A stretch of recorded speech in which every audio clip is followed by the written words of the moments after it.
Hi y'all, Renee here. I am here today to show you the next set of cards that I made from Kendra's card challenge number 10. This challenge goes through June 30th, so I'm getting this in almost right at the very end. If you're interested in this, I will have a link down below to Kendra's card challenge, totally free, lots of prizes you can win. I've won prizes. It's been awesome. It's so fun. She gives this, like I said, completely for free. She gives you the templates to do all of the paper cutting as well as all of the cards. And this time there are 15 different cards. And these are all of the sponsors. Here's information on her membership program, which you don't need to have to do this. But if there are some additional things, she'll tell you all about that. Check the link down below. And with no further delay, here are the cards that I made for this challenge. Now, for this challenge, I was specifically working on cards to be used for thank you service member cards for Operation Gratitude. So this is the paper line that I used. It's called Hello Darlin. There's the part number if you're looking for it. My link is down below. And these are 12 by 12 sheets. Kendra's card challenge is made for 6 by 6, but what I just do is, this is exactly what I do. I cut it in half, then I cut it in half again. And so this is the paper line. I'll just give you a quick look. Really cute, two-sided paper. Love that. And then a stripe and these starbursts.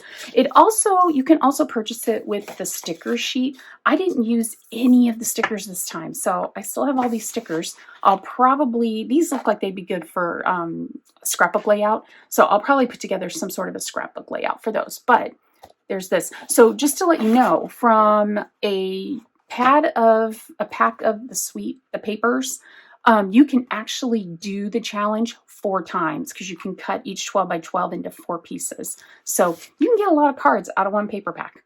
So I also used, unfortunately, these are all retired stamp sets, but I wanted to show you that you can just use whatever you have. So I used this stamp set. It's CC 7210, just in case you wanted to find it on Etsy.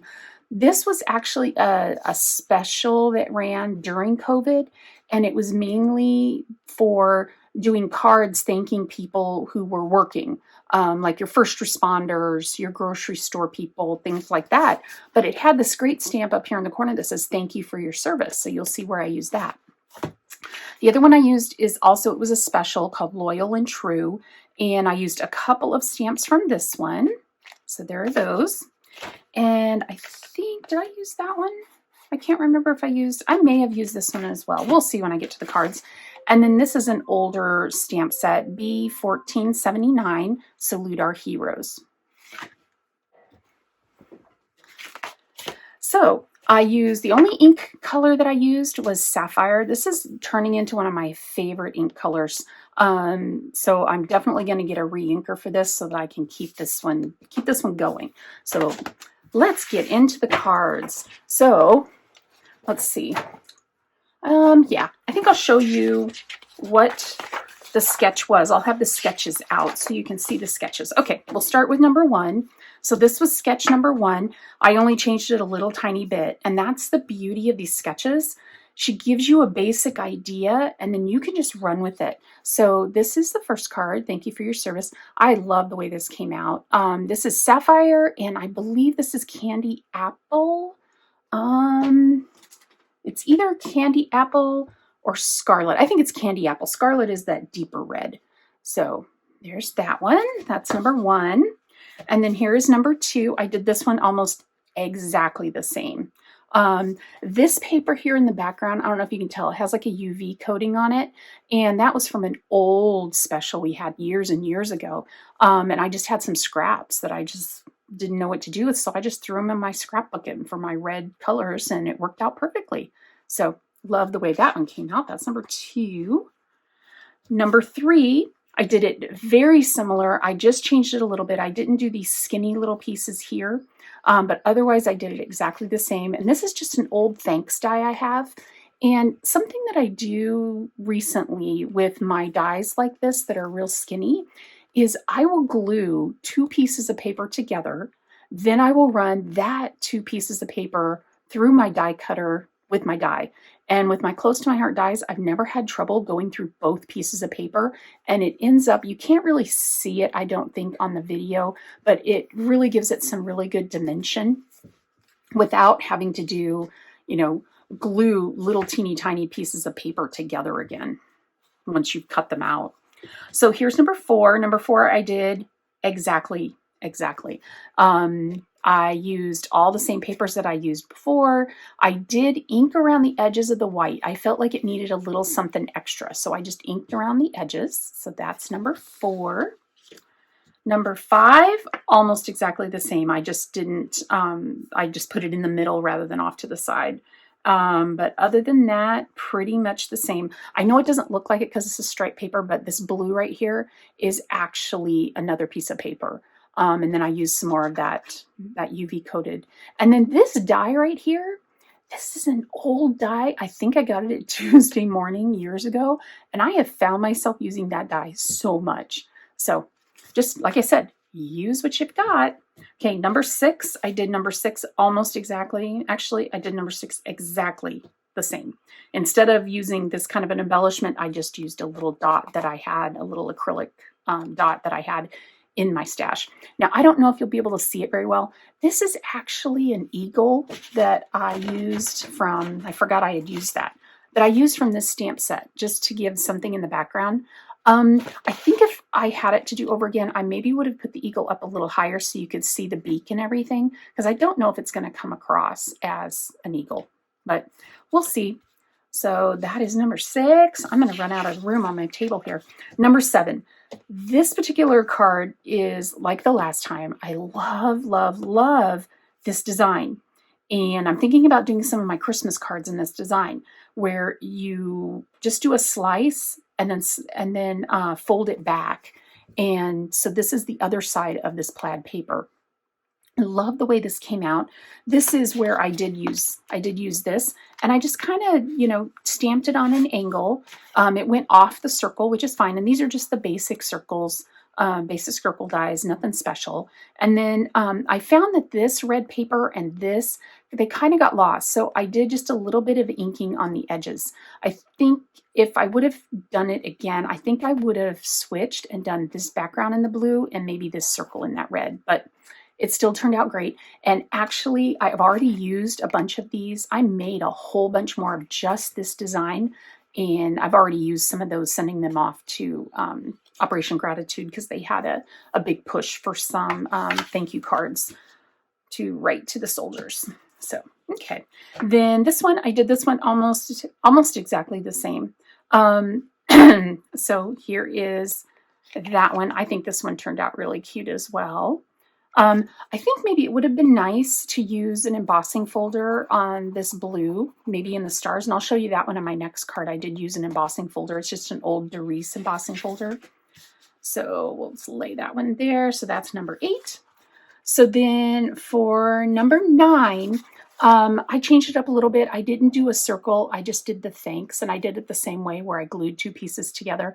And I know you probably can't see it. My printer is dying. But there's these flags right here, are right there. And I did a whole bunch of this one as well. And actually, I still have some of those. So I'll just do a really quick share of those. I did this one with red paper. I think that blends in too much. That one looks good on the blue. Again, the red. I'm not sure about the red. I like the white on the blue. And then we've got this white on the red. And for this embossing, you can see the stars. That, like I said, was just an old Doris embossing folder. I think I got it at Joann or Hobby Lobby years ago. Wouldn't surprise me if they still carry it.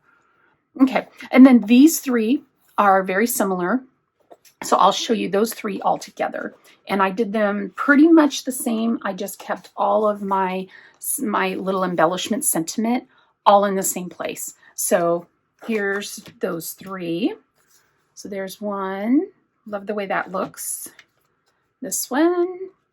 And these are actually all the same papers. I just flipped some over different directions. That's the beauty of having double-sided paper. So that's 10, 11, 12. Let's do it this way so I can get all of them on the table. We'll see if it works. And then look at this, more cards. We still have 3 more cards to go. So here's this one. I did this one very similarly, except I left off these extra corner papers. When I put them on, because of the paper I chose was so busy, it was too much. So I just left them off and just kept those pieces for some other project. I could probably make a reverse image of this and put those on those corners, and then leave these parts open. Now for this paper, I ran out of my dark blue paper, so I just grabbed some cheapy paper that I had that was a similar color, and then did a little piece of it here as well, and then changed my sentiment up a little bit from the design. But I still think it turned out cute. I think it might need some little, like these guys, the little acrylic dots, I think is what they're called. So there is that one. Then here's this one, very, very similar. I haven't added any shapes. It shows 3 shapes on here. I didn't really have anything that I liked.